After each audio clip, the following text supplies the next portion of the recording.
Hello, ഞാൻ യൂട്യൂബിൽ നിന്ന് ഭരതൻ്റെയും പത്മരാജൻ്റെയൊക്കെ പഴയകാല ക്ലാസിക് സിനിമകളൊക്കെ ഇടയ്ക്ക് നമ്മൾ കാണാത്ത സിനിമകളൊക്കെ ഉണ്ടാവില്ല, ഞാൻ അതൊക്കെ എടുത്തു വെച്ച് കാണാറുണ്ട്.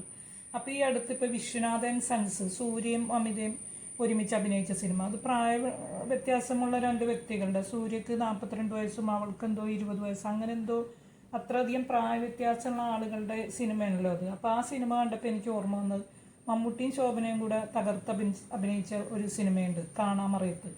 അത് പത്മരാജൻ്റെ ശശിയാണ് സംവിധാനം ചെയ്തിരിക്കുന്നത്. അപ്പോൾ ആ സിനിമയിൽ ഇങ്ങനെയാണ്, ഇവള് ഇങ്ങനെ ഭയങ്കര സ്നേഹമായിട്ട് പുറകിൽ നടക്കുമ്പോഴും മമ്മൂട്ടിയുടെ ക്യാരക്ടർ ഇങ്ങനെ മാറി മാറി കളയണതാണ്. അപ്പം എനിക്ക് ആ സിനിമ കണ്ടപ്പോൾ തോന്നിയിട്ടുണ്ട്, ഇത് മനസ്സിൻ്റെ കാണാമറിയാത്ത ഒരു കള്ളക്കളികൾ പോലെയാണ് എനിക്ക് ആ സിനിമ കണ്ടപ്പോൾ തോന്നിയത്. കാരണം വെച്ചിട്ടുണ്ടെങ്കിൽ ഈ പത്മരാജൻ സിനിമകളിലൊക്കെ അങ്ങനെയുള്ള നമ്മളുടെ മനസ്സിൻ്റെ എല്ലാ മുക്കിലും മൂലയിലൊക്കെ ഒക്കെ പുള്ളി പോകുന്നുണ്ടാവും. അങ്ങനെ ഒരു പ്രത്യേകതയാണ് ഈ പത്മരാജൻ്റെ സിനിമകൾക്കുള്ളത്. എൻ്റെ കഴിഞ്ഞ വീഡിയോ കാണാമറിയത്തിനെ കുറിച്ചുള്ളതാണ്. നിങ്ങൾ ആ വീഡിയോ ഒന്ന് കണ്ടിട്ട് നിങ്ങളുടെ അഭിപ്രായം പറയണം. നമ്മൾ ഇഷ്ടപ്പെടുന്ന സിനിമയെക്കുറിച്ച് ഇങ്ങനെ പരസ്പരം സംസാരിക്കുക ഒരു രസമുള്ള ഒരു അനുഭവമാണല്ലോ. അങ്ങനെ ഞാൻ പത്മരാജൻ്റെ കണ്ടിട്ടില്ലാത്ത മറ്റൊരു സിനിമ തിരഞ്ഞപ്പോഴാണ് ഞാൻ അരപ്പെട്ട് കെട്ടിയ ഗ്രാമം കണ്ടത്. ആ സിനിമയെക്കുറിച്ചാണ് ഇന്ന് ഞാൻ നിങ്ങളോട് സംസാരിക്കുന്നത്. Welcome to Mallus view. ഈ സിനിമയെക്കുറിച്ച് ഒരു വരിയിൽ നമ്മൾ പറയുകയാണെങ്കിൽ അരപ്പട്ട കെട്ടിയ പുരുഷന്മാരും അരകൊണ്ട് ജീവിക്കുന്ന പെണ്ണുങ്ങളും എന്ന് വേണമെങ്കിൽ പറയാം. ഇതിൻ്റെ തിരക്കഥയും സംഭാഷണവും സംവിധാനവും എല്ലാം ഈ പത്മരാജനാണ്. വളരെ ബോൾഡായിട്ടുള്ള ഒരു പ്രമേയമാണ് ഈ സിനിമ പറയണത്. 1986 ഈ സിനിമ റിലീസായത്, ഏതാണ്ട് 40 വർഷം മുമ്പ്. ഇങ്ങനെയൊരു സിനിമ എടുത്തിരുന്നെങ്കിൽ ഇന്നത്തെ ഒരു സാമൂഹ്യ അന്തരീക്ഷത്തിൽ അത് റിലീസാവുമോ എന്ന് തന്നെ സംശയമാണ്. ഒരു പെൺകുട്ടിക്ക് വേണ്ടി ഒരു ഗ്രാമത്തിലെ അരപ്പട്ടയിൽ ആയുധം സൂക്ഷിക്കുന്ന പുരുഷന്മാർ നടത്തുന്ന മത്സര യുദ്ധമാണ് ഇതിവൃത്തം എന്ന് പറയാം. ഒരു വിഷുത്തലേന്ന് തുടങ്ങി പിറ്റേ ദിവസം വിഷുവിൻ്റെ അന്ന് രാത്രി വരെ ഒരു വേശ്യാലയത്തിന് നടക്കുന്ന സംഭവങ്ങളാണ് നമ്മൾ ഇതിൽ കാണുന്നത്.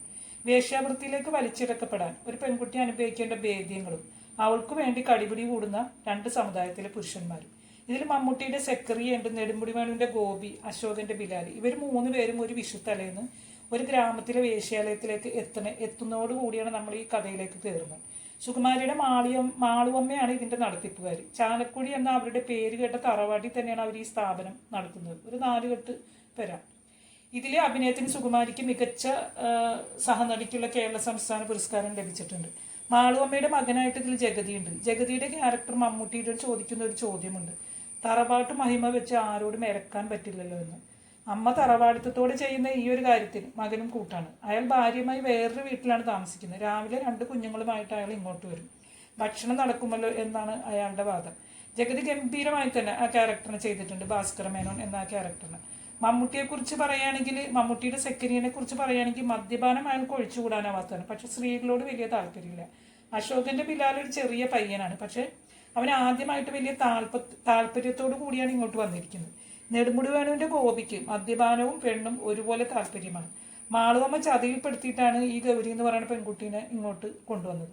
അവൾ ഒന്നിനും വഴങ്ങാതാവുമ്പോൾ ഉണ്ടാകുന്ന സംഘർഷങ്ങളാണ് ഈ സിനിമ. ഈ ഒരു സംഘർഷത്തിലേക്കാണ് ഗോപിയും സെക്കരിയും ബിലാലും എത്തിപ്പെടുന്നത്. ഗ്രാമത്തിലെ മൂപ്പനും പണിക്കരും ഗൗരിക്ക് വേണ്ടി നടത്തുന്ന പോരാട്ടത്തിൽ അവരും പെട്ടുപോവുകയാണ്. ഇതിലെ സ്ത്രീകളെല്ലാവരും പുരുഷാധിപത്യത്തിന്റെ ക്രൂരതയിൽ ചൂഷണം നേരിടുന്നവരാണ്, മാളുവമ്മ ഉൾപ്പെടെ. മാളുവമ്മയ്ക്ക് ആരെയും വെറുപ്പിക്കാൻ വയ്യ. നിലനിന്ന് പോകാൻ എല്ലാവരെയും തൃപ്തിപ്പെടുത്തിയേ പറ്റൂ. ഉണ്ണിമേരിയുടെ ദേവകി ഭർത്താവിന്റെ ഉപദ്രവം സഹിക്ക വയ്യാതെ ഇവിടെ എത്തിച്ചേർന്നാണ്. എത്ര രസമായിട്ടാണ് ഉണ്ണിമേരി ആ ക്യാരക്ടർ ചെയ്തിരിക്കുന്നത്, കാണാനും നല്ല രസമുണ്ട്. ഊമയായിട്ടുള്ള സൂര്യയുടെ ക്യാരക്ടറും അവിടുത്തെ അന്തേവാസിയാണ്. പ്രദർശന സമയത്ത് വിജയിച്ചില്ലെങ്കിലും പത്മരാജന്റെ മികച്ച സൃഷ്ടികളിൽ ഒന്നായി കണക്കാക്കപ്പെടുന്ന സിനിമയാണ് അരപ്പട്ട കെട്ടിയ ഗ്രാമത്തിൽ. മനോഹരമായ തിരക്കഥയും സംഭാഷണവും സുന്ദരമായ ഫോട്ടോഗ്രാഫിയും ഗംഭീരമായ മേക്കിങ്ങും ഒക്കെയാണ് സിനിമയുടേത്. ഓരോ കഥാപാത്രത്തെയും സൂക്ഷ്മമായിട്ടാണ് പത്മരാജൻ നിർവചിച്ചു വെച്ചിരിക്കുന്നത്. ജീവിതത്തെയും മനുഷ്യരെയും ആഴത്തിലും നിരീക്ഷണ പാടവത്തോടെയും നോക്കിക്കാണുന്ന ഒരു എഴുത്തുകാരൻ്റെ മനസ്സ് നമുക്ക് ഈ സിനിമയിലും കാണാം.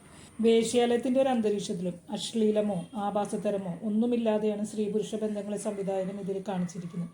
ജാതിമത പോരാട്ടങ്ങളും സംഘർഷങ്ങളും ഇത്രയും തുറന്നു കാണിക്കുന്ന ഒരു സിനിമ ഇന്നത്തെ കാലത്ത് പത്മരാജനെ പോലൊരു കലാകാരന് ചെയ്യാൻ സാധിക്കുമായിരുന്നു എന്ന് സംശയമാണ്. എന്തിനും ഏതിനും വർഗീയ ജാതിമത ഭ്രാന്തി ഇളക്കിവിടുന്ന, വർഗീയ വികാരം വ്രണപ്പെടാൻ സദാ തയ്യാറായി നിൽക്കുന്ന ഇന്നത്തെ കാലത്ത് ഇങ്ങനെയൊരു സിനിമ ഇറങ്ങിയിരുന്നെങ്കിൽ പലർക്കും ഇത് ഉൾക്കൊള്ളാൻ കഴിയുമായിരുന്നു എന്ന് സംശയമാണ്. ഗോമതിയാണ് ഗൗരിക്കുട്ടിയായിട്ട് വരുന്നത്. തിലകൻ, അടൂർഭവാനി എന്നിവരാണ് മറ്റു താരങ്ങൾ. എൻ്റെ വീഡിയോയെക്കുറിച്ചുള്ള നിങ്ങളുടെ അഭിപ്രായങ്ങൾ കമൻറ്റ് ചെയ്യുമല്ലോ. എൻ്റെ വീഡിയോ ഇഷ്ടമായ ലൈക്ക് ചെയ്യാനും സബ്സ്ക്രൈബ് ചെയ്യാനും മറക്കരുത്. ഈ സിനിമയെക്കുറിച്ചുള്ള നിങ്ങളുടെ അഭിപ്രായങ്ങളും പങ്കുവയ്ക്കുക. വീഡിയോ കണ്ടതിൽ ഒരുപാട് സന്തോഷം. ഇനിയും നല്ലൊരു വീഡിയോ ആയിട്ട് വരാം. അതുവരെ ബായ്.